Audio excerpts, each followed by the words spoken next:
काही दिवसापूर्वी इंडियाची बैठक मुंबईत झालेली सर्वांनाच माहिती आहे आणि त्यानंतर आता कोऑर्डिनेशन कमिटी त्यात करण्यात आलेली आहे, जिची बैठक उद्या दिल्लीला होणार आहे. त्याआधी भेटण्यासाठी संजय राऊत आणि माननीय उद्धवजी ठाकरे साहेब हे पवार साहेबांना भेटायला आलेले आणि त्या बाबतीत इंडियाच्या बाबतीतही चर्चा झाली आणि महाराष्ट्राच्याही बाबतीत काँग्रेस पक्षाशीही उद्धवजी बोलणार आहेत, अशी आमची साधक बाधक चर्चा सध्याच्या करंट इश्यूजवर झाली. लोकसभेच्या जागा वाटपासंदर्भात चर्चा झाली. महाराष्ट्रात 48 लोकसभा मतदारसंघ आहेत. 3 पक्षांमध्ये कशा प्रकारे इंडियामध्ये अशी इंडियाच्या बैठकीत चर्चा झालेली आहे की जागा वाटप लवकरात लवकर पूर्ण करावं. त्यासाठी काँग्रेसशी चर्चा होणं आवश्यक आहे. उद्धवजी ठाकरे साहेब, पवार साहेब आणि नाना पटोलेजी आणि बाळासाहेब थोरात, अशोक चव्हाण साहेब हे सर्व मंडळी एकत्रित भविष्यकाळात बसतील. 30 सप्टेंबरच्या आत हे जागा वाटप फायनल होईल का? इंडिया को लेकर 30 सप्टेंबर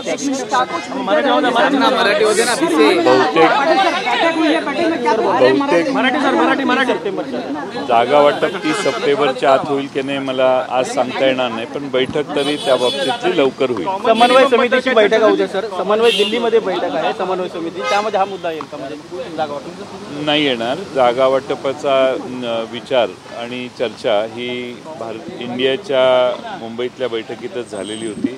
त्याप्रमाणे असं अपेक्षित आहे की या महिन्यात जागा वाटप लोकसभेच्या संदर्भातलं महाराष्ट्रापुरतं महाराष्ट्रात आणि प्रत्येक राज्याने आपापल्या राज्यात करावं, सर्व घटक पक्षांनी. आणि त्यामुळं हा प्रश्न महाराष्ट्रापुरता महाराष्ट्रात इंडियामध्ये येण्याची ज्यांची इच्छा आहे त्या सर्वांना बरोबर घेऊन लवकर चर्चा होईल अशी मला खात्री आहे. सर, एक महत्त्वाचा प्रश्न, विद्यमान खासदार जे सध्या तिन्ही पक्षाचे हिंदी करते मराठी बात. महाराष्ट्राचे सर विद्यमान खासदार जे तिन्ही पक्षांचे त्या जागा कायम ठेवून पुढची बोलणी होती का? विद्यमान खासदार कायम ठेवून. असं आहे की साधा प्रश्न आहे की ज्यांचे जे खासदार आहेत ते सोडून मागच्या वेळी जे उरलेले 25 ठिकाणी भारतीय जनता पक्षाचे उमेदवार किंवा इंडियाचे उमेदवार निवडून आलेले आहेत. शिवसेनाचे शिवसेना नावाने ज्या ठिकाणी निवडणूक जिंकण्यात आलेली आहे, काँग्रेस नावाने ज्या ठिकाणी निवडणूक जिंकण्यात आली आणि राष्ट्रवादी, त्या व्यतिरिक्त उरलेल्या जागांचं वाटप देखील चांगल्या पद्धतीनं होईल. मला वाटतं की महाविकास आघाडीची भविष्यकाळामध्ये महाराष्ट्रापुरती वज्रमुठची सभा देखील लवकरच होणार आहे.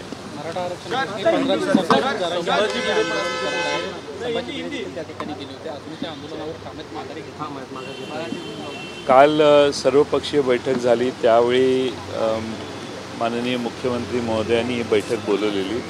त्यात सर्वांनीच या बाबतीत त्यांना आव्हान करण्याचं ठरलेलं होतं. सर्वपक्षीय आव्हान त्यांना केलेलं आहे आणि या संदर्भात अनेक क्लिष्टपणा त्यातला जो आहे तो सरकारने आम्हाला समजावून सांगितला.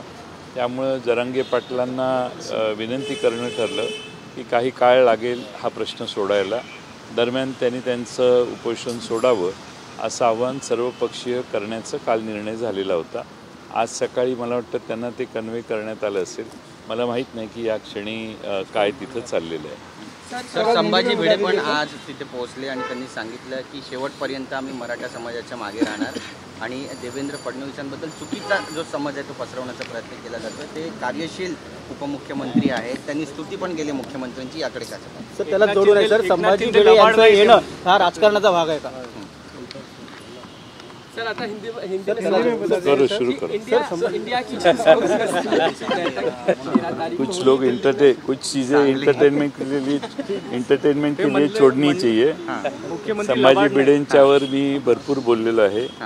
संभाजी भिडेंनी अलीकडे केलेली विधानं महात्मा गांधींच्या जन्मापासून सगळी जी आहे ती अत्यंत आक्षेपार्ह आहेत आणि ज्या ठिकाणी सगळ्या मीडियाचं लक्ष केंद्रित असतं त्या ठिकाणी जाऊन बसून त्यांनी काही भूमिका मांडली तर मला अपेक्षा आहे की देवेंद्र फडणवीसांच्या वतीनं ते तिथे गेलेले नसतील आणि जर देवेंद्र फडणवीसांनी त्यांना तिथं पाठवलं असेल तर मग यापूर्वीचं सगळे त्यांची जी विधानं आहेत त्याची सगळं बॅगेज देवेंद्र फडणवीसांच्या वाटेला जाईल. त्यामुळं अपेक्षा आहे की ते स्वतःच गेलेले आहेत. देवेंद्र फडणवीस याच्यावर स्पष्टीकरण योग्य ते देतील अशी मला अपेक्षा आहे. पण ओबीसी समाजाने पण आजपासून साखळी उपोषणाला सुरुवात केली आहे. साखळी आंदोलन ठिकठिकाणी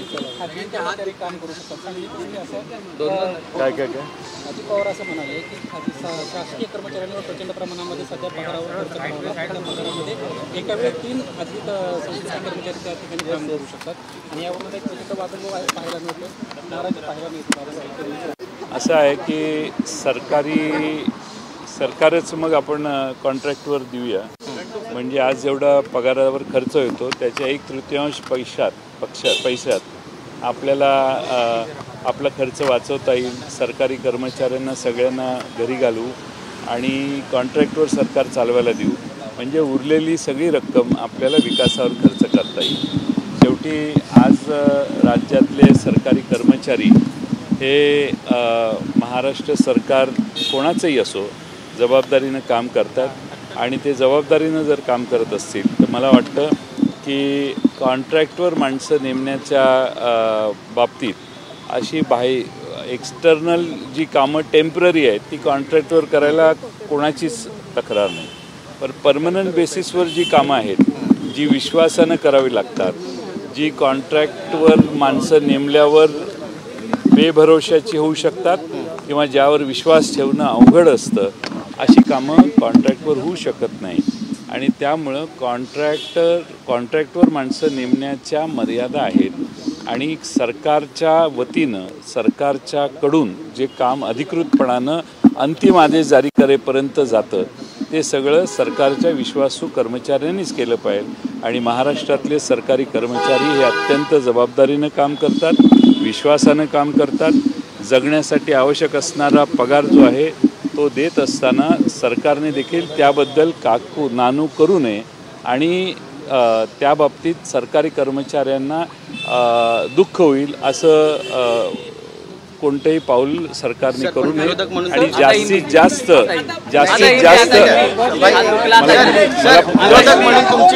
माझं वाक्य पूर्ण होऊ दे. मी गाडीत बसू का? असं कसं तुम्ही बोलणाऱ्यालाही बोलून देत नसाल. तुमच्यात बेशिस्त किती आहे याचं सतत तुम्ही का प्रदर्शन करताय? त्यामुळं तुम्ही माझं वाक्य पूर्ण झाल्यावर तुम्ही काही बोला, मी त्याला उत्तर देईन. मला काही गडबड नाही, पळून जात नाही, काही नाही. त्यामुळं या महाराष्ट्राच्या सरकारी कर्मचाऱ्यांच्या बाबतीत कॉन्ट्रॅक्टवर माणसं नेमण्याचं धोरण हे निषेधार्ह आहे. कॉन्ट्रॅक्टवर माणसं नेमायची असतील तर ती मर्यादित आणि तात्पुरत्या कामासाठी नेमायला हरकत नाहीत. आपला अनुभव असा आहे महाराष्ट्रात की ज्यांना कॉन्ट्रॅक्टवर नेमलं जातं तेच पुन्हा संघटना करतात आणि आम्हाला सरकारी नोकऱ्या द्या म्हणून आग्रह करतात आणि सरकार शेवटी कुणाचे असो दबावाला बळी पडतं आणि त्यांना सरकारी सेवेत घ्यायची पाळी नामुष्की अनेक वेळा येण्याचा प्रसंग येतो. नाही तर मग ते मोर्चे काढतात, इथं आझाद मैदानावर ते गर्दी करतात आणि त्यामुळं मी राज्याचे अर्थमंत्री म्हणून अजितदादांनाही विनंती करेन की कॉन्ट्रॅक्टवर कर्मचारी नेमण्याचं धोरण हे योग्य नाही किंवा त्यांना प्रोत्साहन देणं योग्य नाही. फार तर जी काही तात्पुरती कामं असतील, वर्षभरासाठी असतील, 2 वर्षासाठी असतील असे किंवा काही प्रोजेक्ट्स असतील त्या बाबतीत असा विचार करायला आमचीही काही हरकत नाही. मंत्रिमंडळाच्या विस्ताराचा 4था टप्पा हा येत्या काही दिवसात होणार असल्याच्या देखील बातम्या होणार आहे, समोर येत आहेत. काय वाटतं आपल्याला? मला काही माहिती नाही. ती राज्याच्या मुख्यमंत्र्यांचा अधिकार आहे, त्यांना हा प्रश्न तुम्ही विचारला पाहिजे. मला विचारणं हा रॉंग नंबर आहे. बरं सर, नवीन संसद इमारतीची पूजा झाली होती पण आता ज्योतिषांनी सांगितलंय की विरोधक तिकडे पोहोचले नाही त्यामुळे पूजा पूर्ण झाली नाहीये. पुन्हा एकदा त्याचा ठराव मांडला जाईल आणि पुन्हा पूजा केली जाईल. पूजा पाठ करणं कितपत योग्य आहे? देशाच्या संविधानाच्या सर्वात मोठं मंदिर समजलं जाणार आहे संसद. नाही आता म्हणजे नव्या संसदेत पूजा परत करायची. हो. सर हिंदी में बता दीजिए आज जरा हिंदी सुरू करा. उत्तर तर देऊ द्या. पूजेच्या विरोधी काही मी बोलणार नाही. मुख्यमंत्री राज्यामध्ये ज्या पद्धतीनं समन्वय अशा पद्धतीची एक चर्चा प्रचंड पाहायला मिळते. कशात? दोन उपमुख्यमंत्री मुख्यमंत्र्यांमध्ये समन्वय नसल्याची चर्चा प्रचंड आहे. काल उपमुख्यमंत्र्यांना ऊर्जा खात्याच्या बैठकी नाही, एक मी राज्याचा अर्थमंत्री जवळपास 9-10 वर्ष होतो. राज्याच्या अर्थमंत्र्याला कुठल्याही डिपार्टमेंटच्या अधिकाऱ्यांना बोलून मिटिंग घेण्याचा अधिकार यासाठी आहे कारण शेवटी त्या खात्यात जो पैसा खर्च होतो तो पैसा योग्य खर्च होतोय का, त्यांना दिलेल्या बजेटचा त्यांच्याकडून योग्य विनियोग होतोय का हे बघण्यासाठी आढावा घेणं, त्यांच्या समस्या समजावून सांगणं किंवा अर्थमंत्र्याकडे जर कोणी आलं तर त्या कामाला गती देण्याचा प्रयत्न करणं हा राज्याच्या अर्थमंत्र्यांचा अधिकार आहे.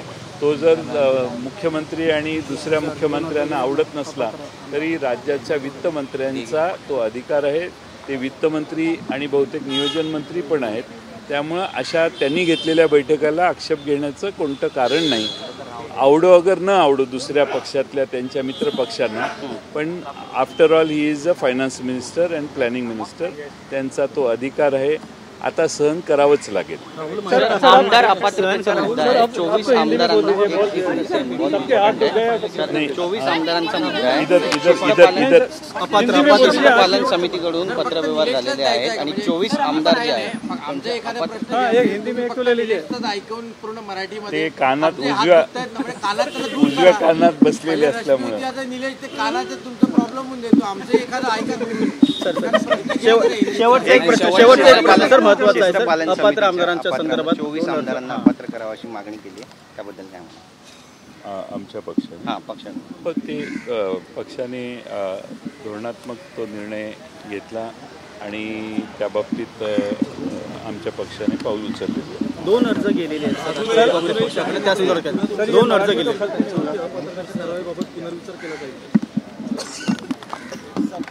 आत्ताच आम्ही विचार केलेला आहे. त्याच्यावर लगेच पुनर्विचाराचा प्रश्न येणं म्हणजे हा मोठा विनोद आहे. आम्ही विचार केलेला आहे आणि विचार करून आम्ही अपात्रतेची नोटीस दिलेली आहे. पुनर्विचार करण्याचा प्रश्न उद्भवत नाही. हिंदी में बता दीजिए सर कि आज जो बैठक हुई है मीटिंग में किस एजेंडा क्या था, किस मुद्दे पे? इंडिया की मुंबई में जो बैठक हुई उसमें कुछ चीज़ों की बात हुई थी. अब कल कोऑर्डिनेशन कमेटी जो पिछले मीटिंग में निर्णय हुआ था उस कोऑर्डिनेशन कमेटी की दिल्ली में मीटिंग होने वाली है. उसके पहले उद्धव जी और संजय राउत जी पवार साहब को मिलना चाहते थे, इसलिए उनकी बैठक हुई और इंडिया के बारे में, कोऑर्डिनेशन के बारे में और महाराष्ट्र के महाविकास आघाड़ी के कोऑर्डिनेशन के बारे में इसमें चर्चा हुई. सीट शेयरिंग को लेकर भी कुछ चर्चा हुई है? सीट शेयरिंग के बारे में कोई चर्चा आज नहीं हुई, लेकिन इंडिया के बैठक में ऐसा तय हुआ था कि ये महीने में सीट शेयरिंग का फॉर्मूला तय होना चाहिए. मुझे लगता है उसके लिए शायद आने वाले दिनों में कांग्रेस के नेता, महाराष्ट्र के शिवसेना और हमारे पार्टी के नेता, इनकी एक संयुक्त मीटिंग जल्द से जल्द होने वाली है. पाटिल साहब, आपको लगता है कि जिनके जो खासदार है उसके पास अलावा जो बीजेपी के पास सीटें हैं उस पर पहले चर्चा होनी चाहिए क्या? इसको लेकर कुछ बातचीत आप लोग का फॉर्मूला तय हो रहा है? नहीं, कोई फार्मूला की आज तो बात ही नहीं हुई. सीट बंटवारों की कोई बात नहीं हुई. हमारी आने वाले दिनों में वज्रमुठ की सभा शुरू होने वाली है. साथ में इंडिया के बारे में जो अलग अलग राज्यों के जो पार्टियां हैं वो पार्टियों के साथ जो बातचीत है कल करनी है कोऑर्डिनेशन मीटिंग में, उसके बारे में उनकी चर्चा होगी. उदयनिधि ने जिसने से कहा है कि सनातन धर्म को खत्म करना चाहिए, बीजेपी ने कहा है कि इंडिया का अलायंस का एजेंडा है सनातन धर्म को खत्म करना. क्या उस पर भी चर्चा हुई कुछ? नहीं, ऐसी कोई चर्चा हमारी मीटिंग में नहीं हुई. क्या कुछ ऐसे ये मुद्दे हैं जैसे उद्धव ठाकरे के लिए सनातन और हिंदू मुद्दा हमेशा से अहम रहा है, हिंदुत्ववादी पार्टी को रही है, ऐसे में वो मुद्दे उनके लिए परेशानी का सबब बनते हैं. देखो वहाँ पे तमिलनाडु में कुछ किसी ने बयान किया है. अब कोऑर्डिनेशन कमेटी के मीटिंग में उसके बारे में मुझे मालूम नहीं, लेकिन अगर चर्चा होती है तो कोऑर्डिनेशन कमेटी का कारण ही क्या है, मकसद ही ये है कि कोई अलग अलग विचार है तो उसको सहमत करके सहमति का राजकारण करना. सर, आज की बैठक में उद्धव ठाकरे इन्होंने कुछ इस बारे में बात की कि सावरकर, हिंदुत्व या सनातन जैसे मुद्दे जो है वो शिवसेना के लिए काफ़ी महंगे हो सकते हैं क्योंकि उनका वो परेशानी का सबब बन रहे हैं उनके लिए। नहीं, ऐसी कोई परेशानी के मुद्दे नहीं हैं। मुझे विश्वास है, यकीन है कि इंडिया की कोऑर्डिनेशन मीटिंग में ये सारे मुद्दों का हल वो निकाल पाएंगे, लेकिन हमारे आज के बैठक में इसी की कोई भी जिक्र नहीं हुई। सर, आपने मराठी में जिक्र किया कि जो बची हुई लोकसभा की सीटें 48 में से जो उसमें से पहले उस पर नहीं, सवाल ये था, मुझे पूछा गया था कि आप कैसे करने वाले, तो कम से कम जो जिस महाराष्ट्र में जो शिवसेना, कांग्रेस और राष्ट्रवादी कांग्रेस के जो सीटें हैं उनको छोड़ के उनके अलावा जो सीटें भाजपा के चुन के आए हैं उनका बंटवारा भी हो सकता है इजीली। ऐसी कोई दिक्कत नहीं आएगी, यह मेरा कहने का मकसद था। हमारी चर्चा बहुत अच्छी होने वाली है। अभी आज तो सीट के बंटवारों के बारे में चर्चा नहीं हुई, सिर्फ स्टेट के कोऑर्डिनेशन के बारे में उद्धव जी ठाकरे साहब ने उनके 3 नाम, हमारे 3 नाम और कांग्रेस से वो 3 नाम लेने वाले हैं और एक कोऑर्डिनेशन कमेटी की मीटिंग जल्द से जल्द होगी महाराष्ट्र के लिए। सर, कल की बैठक के लिए थे, इंडिया अलायंस की समन्वय समिति की बैठक की चर्चा थी। एनसीपी और शिवसेना, उद्धव ठाकरे आए, कांग्रेस जो महत्वपूर्ण घटक है इस महाविकास आघाड़ी का, उसके नेता नहीं आए। नहीं, क्योंकि एनसीपी और कांग्रेस की आज चर्चा ही नहीं हुई। वो तो कल मीटिंग होने वाली है और इसके लिए पिछले मीटिंग में शिवसेना और महाराष्ट्र होस्ट पार्टी थी, तो पिछले मीटिंग में जो तय हुआ और कल कोऑर्डिनेशन मीटिंग में क्या बात करनी है, यानी कौन से मुद्दे के ऊपर कोऑर्डिनेशन कमेटी के मीटिंग के पहले और बाद में बात करनी है, उसके बारे में चर्चा होगी। एजेंडा कहीं है कि एनसीपी और शिवसेना, उद्धव ठाकरे का एजेंडा अलग है, कांग्रेस का अलग है, कहीं इस तरह का मनमुटाव तो नहीं है? नहीं, कोई चिंता नहीं है उसमें, किसी का कार्यक्रम अलग नहीं है।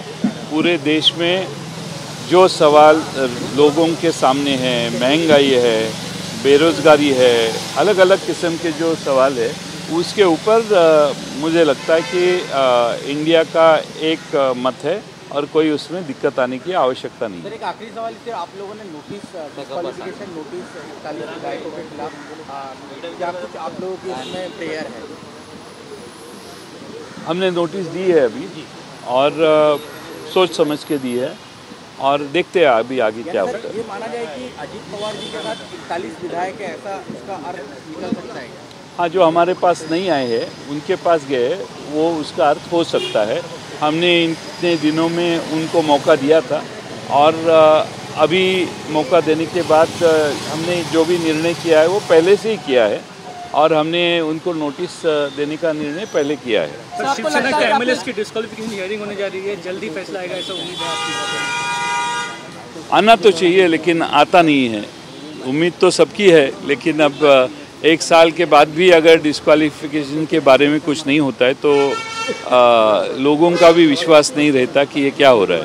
बिल्कुल, ये आपके बारे में भी हो सकता है कि आपने जिस तरीके से विधान परिषद के विधायक उनके खिलाफ हो, आपने याचिका दाखिल की है, लगता है परिषद के सभापति हो या अध्यक्ष हो यहाँ पे विधानसभा के, जल्दी फैसला लेंगे या फिर तारीख और डिले करने का उनका प्लान है? हम अपेक्षा करते हैं कि जल्द से जल्द वो निर्णय करें। सर एक इम्पोर्टेंट सवाल है। तनाव का वातावरण है सर, जो माहौल वहाँ पे बना हुआ है, कई जगह मौत हुई है, क्या कुछ लग रहा है सरकार हैंडल नहीं कर पा रही है? ये बहुत गंभीर विषय है और मुझे लगता है कि सोशल मीडिया पे किसी की बयानबाजी के बाद में इतने बड़े तादाद में अगर हल्ला होता है तो इंटेलिजेंस क्या करती है? इंटेलिजेंस डिपार्टमेंट जो होम डिपार्टमेंट का अंदरूनी हिस्सा है उनको समझना चाहिए था कि इतने लोग इकट्ठा होकर अगर अटैक करते हैं तो पुलिस क्या कर रही है? पुलिस देखने का काम कर रही है कि लोगों की सुरक्षा के बारे में उनको कुछ ये है, जागृति है। मुझे लगता है कि ये बहुत गंभीर ये है और जैसे जैसे इलेक्शन का माहौल नज़दीक आएगा मुझे लगता है कि ऐसी चीज़ें होंगी। सोशल मीडिया का दुरुपयोग भी हो सकता है और आपके मोबाइल से गया हुआ मैसेज मैं भी आपके नंबर से किसी को भेज सकता हूँ। इतनी टेक्नोलॉजी आगे बढ़ गई है, तो इसीलिए लोग अगर उसका कंफर्मेशन नहीं करके अगर अंतिम यानी एक्सट्रीम स्टेज पे जाते हैं तो ये बहुत गंभीर मामला है और ऐसी चीज़ें होने लगी तो लॉ एंड ऑर्डर की सुरक्षितता, लोगों की सुरक्षितता के ऊपर बड़ा सवाल महाराष्ट्र में उठेगा। सर, उद्धव ठाकरे ने जलगांव की सभा में एक बहुत बड़ा बयान दिया था जिसमें उन्होंने कहा था कि जिस तरह से गोधरा कांड हुआ उसी तरह से एक तरह से उसको मिलता जुलता राम मंदिर के उद्घाटन के समय भी ऐसी परिस्थिति बन सकती है और बीजेपी लगातार इस पर हमलावर है देश भर में। आपकी क्या प्रतिक्रिया? मुझे लगता है कि पश्चिम बंगाल की जो सांसद है महुआ मोइत्रा, उन्होंने और किसी और एक नेता ने ऐसे विचार संसद में रखे थे, उसके बारे में उस रेफरेंस से उन्होंने कहा है। पाटिल साहब, सवाल ये है, क्या आप अपने विधायकों की एक संख्या बता सकते हैं हमें जो आपके साथ इस वक्त हो, चाहे परिषद के और विधानसभा के? हमारी संख्या जो है वो हमने जिनको नोटिस दिए है वो छोड़ के बाकी सब लोग हमारे संपर्क में, विधान परिषद और विधानसभा। आप खुल के संख्या क्यों नहीं बता रहे? खुल के संख्या नहीं बताने का कारण ये है कि सारे लोग हमसे प्राइवेट में बात करते हैं, हमें फ़ोन करते हैं, हमें आके मिलते हैं और ये हमारे को विश्वास जताने की कोशिश करते हैं कि हम वो पवार साहब के साथ रहना चाहते हैं। तो इसीलिए मैं उनके ऊपर अन्याय करना ठीक नहीं। इसलिए आप जो हमेशा कहते हैं कि कहीं भी पार्टी में फूट नहीं है, ये उसका कारण है कि लोग आपसे बात करें, इसलिए आप बार बार कहते हैं कि पार्टी फूटी नहीं है, कहीं भी डिफरेंस नहीं, फैक्शंस नहीं हुए। इसके बारे में इलेक्शन कमीशन के पास हमने हमारा कहना दिया है। अब मीडिया के माध्यम में मुझे इसके ऊपर कुछ कहना नहीं है। इलेक्शन कमीशन इसके ऊपर जब गौर करेगी तब हमारे जो सारे मुद्दे हैं हम उनके सामने रखेंगे। नोटीस जी आहे की 24 जणांना पाठवलं आहे। मराठी हिंदी काय झालं आता बोला। सर, जरांगे पाटलांना जेवढे सरकारकडून प्रस्ताव गेले ते त्यावर असमाधानी दिसत आहेत। आज परत शिष्टमंडळ गेले, परत त्यांनी समाजाला आवाहन केलं की यांना 30 दिवसाचा वेळ किंवा अवधी द्यायचा का, म्हणजे ते एकंदरीत असमाधानी आहेत। मला असं वाटतं की समाधान आज, कारण कालच्या बैठकीमध्ये त्यांच्या समाधानाच्यासाठी त्यांचं समाधान करण्यासाठी पुढं पावलं टाकण्यासाठी काही कालावधी लागेल, त्यामुळे आज त्यांनी उपोषण सोडावं अशी आमच्या सगळ्यांची या वतीनं विनंती आहे आणि मला अपेक्षा आहे की ते आमच्या सगळ्यांची विनंती मान्य करतील।